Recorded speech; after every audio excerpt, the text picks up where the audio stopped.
Good morning, class. Today, I will be explaining your activity, Mission Station 1. Puzzle League, Parts of Me Identify Me. Here, we have a dam. The water is held back by the dam, creating potential energy. Once the water is released, it rushes downward with a great force. This converts its potential energy into kinetic energy. As the water flows through the pipe, it strikes the turbine. The force of the water makes the turbine spin. The turbine is directly connected to a generator, which converts the spinning mechanical energy into electrical energy.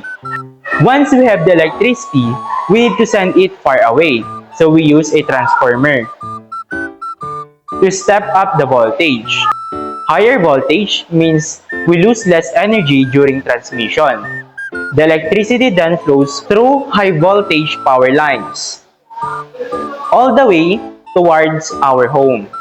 When the electricity reaches our neighborhood, another transformer drops it back down to lower voltage. And finally, it's routed into our houses and into our appliances, like this electric fan, where a motor converts electrical energy back into mechanical energy. And that's how water becomes electricity we can use in our daily life. Thank you.